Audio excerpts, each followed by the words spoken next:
ছাত্ৰ ছাত্ৰীসকল, আজিৰ এই ভিডিঅ'টোত মই তোমালোকক নৱম শ্ৰেণী উচ্চ গণিতৰ প্ৰথম অধ্যায়টোৰ বিষয়ে কিছু চমু বিৱৰণ দিম। পলম নকৰি আমি ভিডিঅ'টোলৈ আগবাঢ়ো। ছাত্ৰ ছাত্ৰীসকল, আমি এই অধ্যায়টোৰ বিষয়ে জনাৰ আগতে কিছুমান কথা জানি ল'ব লাগিব। এক নম্বৰতে আমাৰ আহিব ৰোমান পদ্ধতি। আমি পাই আহিছোঁ ৰোমান পদ্ধতি কাক বোলে। তোমালোকে সকলোৱে দেখিছাই ৰোমান পদ্ধতিৰ অংকবোৰ কেনেধৰণৰ। আমাৰ দৈনন্দিন জীৱনত আমি দেখিয়ে থাকোঁ ৰোমান পদ্ধতিবোৰক ঘড়ী বা কিতাপৰ খণ্ডই হওক বেছিভাগতে ৰোমান পদ্ধতিৰ অংকবোৰক ব্যৱহাৰ কৰা হয়। এতিয়া আমি জানিব লাগিব যে ৰোমান পদ্ধতিত কেইটা অংক থাকে। এতিয়া আমি জানো যে ৰোমান পদ্ধতিত মুঠ 7টা অংক থাকে, যেনে I, V, X, L, C, D, M।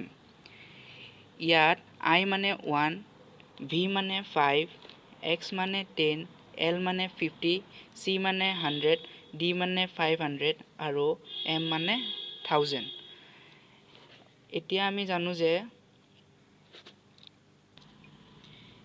I, X, C আৰু M যথাক্ৰমে 10ৰ ভূমিক সংখ্যা 1, 10, 100 আৰু 1000ক বুজায়।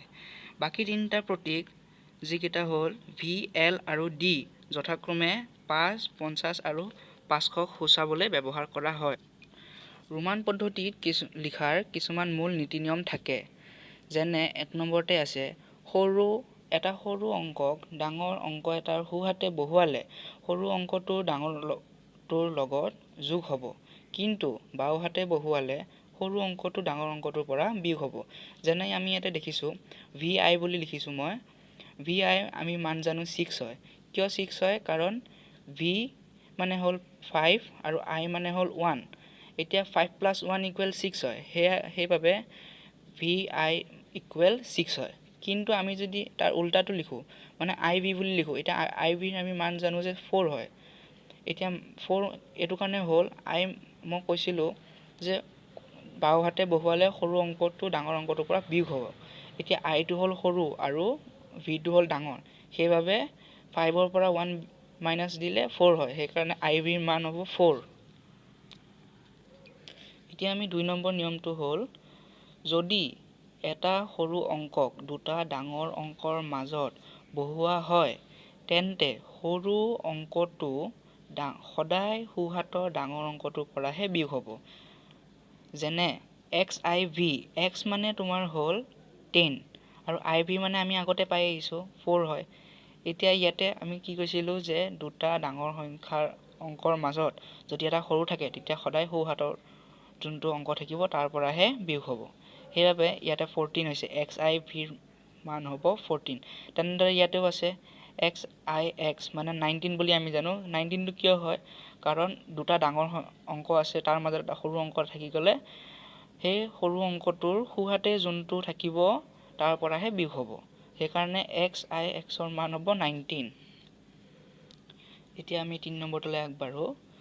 VLD এই অংককেইটা কেতিয়াও পুনৰাবৃত্তি নহয়। VLDৰ মান হ'ল V মানে 5, L মানে 50 আৰু D মানে হ'ল 500।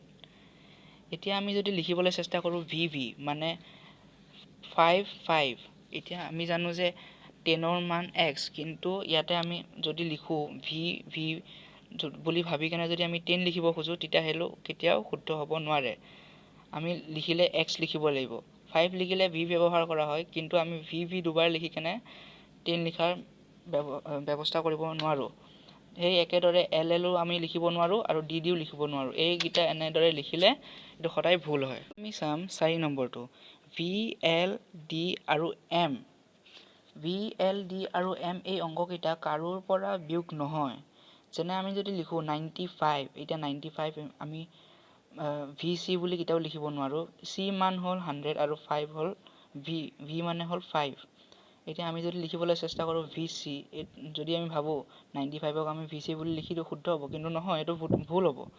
VC মান কেতিয়াও 95 হ'ব নোৱাৰে, এইটো ভুল হ'ব। কাৰণ আমি আগতে লিখি দিয়াই আছে যিহেতু VLD আৰু M কেতিয়াও অংককেইটা কাৰোৰ পৰা বিয়োগ নহয়। সেইবাবে 95ক VC বুলি লিখা ভুল হ'ব।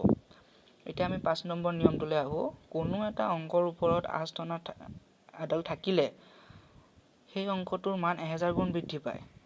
যেনে আমি চাওঁ xৰ ওপৰত যদি এটা লাষ্ট থাকে, এতিয়া xৰ মান আমি জানো 10 হয়। এতিয়া 10 যদি 1000 বাৰলৈকে হয় তেতিয়াহ'লে 10,000 হ'ব, কাৰণ 10 × 1000 = 10,000 হয়। সেইবাবে xৰ ওপৰত আস্তানা থাকিলে 10,000 হ'ব, কাৰণ 10 × 1000 = 10,000 হয়। তে বন্ধু ছাত্ৰ-ছাত্ৰীসকল, আজিৰ ভিডিঅ'টোত এইখিনিয়ে। ভিডিঅ'টো যদি ভাল লাগে লাইক কৰিবা, শ্বেয়াৰ কৰিবা, আৰু কিবা যদি বুজি পোৱা নাই মোক কমেণ্টত নিশ্চয় জনাবা, আৰু চেনেলটো ছাবস্ক্ৰাইব কৰিবলৈ নাপাহৰিবা, যাতে মই নতুন ভিডিঅ' দিলে তোমালোকে ভালদৰে চাব পাৰা।